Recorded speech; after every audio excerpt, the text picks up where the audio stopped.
This is 1 year on. I'm Alison. And following on from the previous episode, this is the third part of the interview with Dr. Lisa Murphy. She is the CEO of the Stroke Foundation, and I've had a really fascinating interview with her. So I've split the interview up into parts, and I hope that you enjoy this part. Thank you.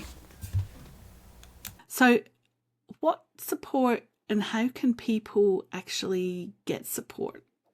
What's the URL? I know what it is, but tell the listeners in terms of getting the helpline, accessing the programs. Yeah, so jump on the Stroke Foundation website, easy to find. It's strokefoundation.org.au, but even if you just pop it into Google or whatever search engine, it'll pop up at the top.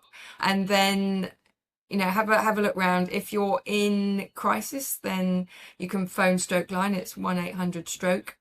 And if a lot of people are a bit reticent about having a conversation with somebody, so you can also email them or just have a web chat, which is often a good way just to break down that first barrier. And then when you're feeling a bit more brave, you can actually talk to a human.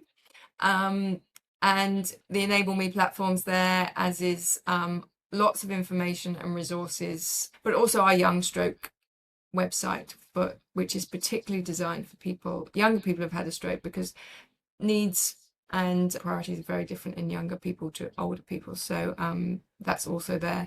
And then if you are a parent of a child who's had a stroke, we've got the Little Stroke Warriors, which is a peer-to-peer support group, and there's lots of peer support, but chat and information on that one too. So the website is where it's at, so jump on that. It's phenomenal. And I know that fundraising is a fair bit of what brings the money in. So yep. I'd like to give a plug for the Stroke Foundation. I've been very fortunate to have a birthday fundraiser come to yourselves. My husband recently had a large birthday number and he didn't want any gifts, so he said to everybody, you can donate to the Stroke Foundation, which was good.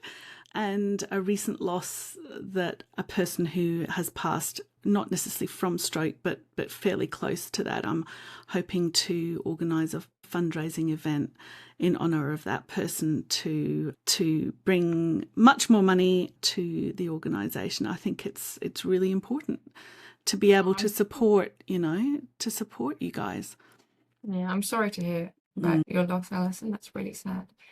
Yeah, lots of ways to support us. Obviously, we get 75% of all our work is funded by donation, so we don't get a huge amount of government funding or trust and philanthropic funding. So fundraising is very important to us, and there's many ways you can do that, whether it be just a one-off donation, whether it's a regular donation, if you want to consider leaving a gift in your will. So those are options. If you want to do some community fundraising, so whether it be Cities to Surf, Run Melbourne, those sort of things.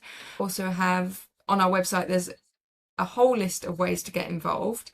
And even if it's something like sharing your story, involved, but spreading the word about FAST is also very important. So it's almost a bit of choose your own adventure. If you can fundraise, brilliant. If you can't, spread the word, share your story, tell the person beside you about stroke, about FAST, and what to do if somebody has a stroke. I think these are all brilliant. Can we remind people about FAST? Because I think I ought to have said it, but I didn't. Yes. I have aphasia and my memory's not that great. Of course. So FAST is the acronym that we use to raise awareness about the symptoms of and signs of stroke, but also what to do if stroke strikes. So FAST. F is for face, so if somebody's face is drooping on one side. A is for arms, so if you can't lift both arms above your head, that's another sign. S is for speech, so if your speech is slurred, you can't get your words out, you can't understand, that's another sign. And then T is for time. Stroke's always a medical emergency. Call 000. You've got to get to hospital as soon as possible. That's great. I didn't do all of that, but there you go.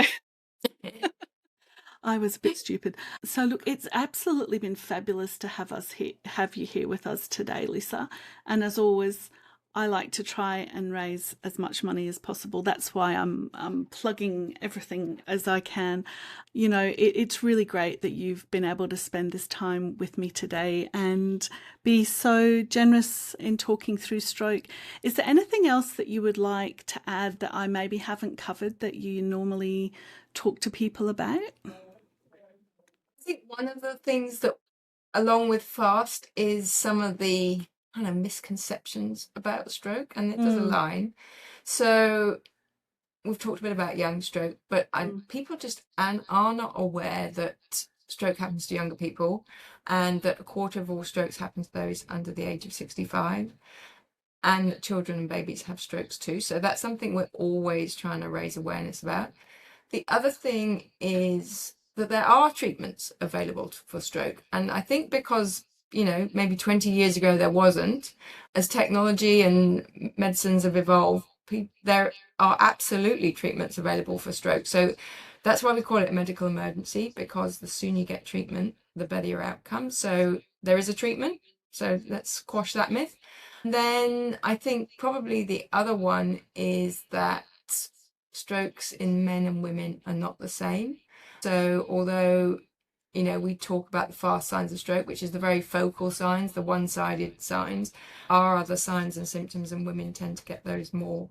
So that's things like general confusion, headaches, maybe global weakness. So just be aware that women and men are not the same. So yeah, more evidence coming out there. That's interesting, because certainly I know that with heart attacks, they do talk about the women and men experience is quite different. Yeah, I know that we spoke about this back at 2CCC, but I really didn't have much of the symptoms that are said to be very popular. That's the wrong word. But I did have a little bit of the speech, in the sense that I couldn't find the right word. Yeah. But I didn't have global loss. I didn't have slurring. And so it's very nuanced, and it can, well, not always, but it can be nuanced, can't it? You know, depending on the person. Again, absolutely. Every stroke is different. Thank you so much for your time. No worries, Alison. Lovely to chat again. Thank you so much. I shall let you get back to your busy day. Thanks, Alison. If you have enjoyed this video, please like, share and subscribe, and leave a comment. I'll be back next time to commence the interview with the CEO of Posit Science, Dr. Henry Munker. Posit Science is the developers of Brain HQ. So that will be a fascinating set of interviews. I'll split it into several parts as well. Thank you very much.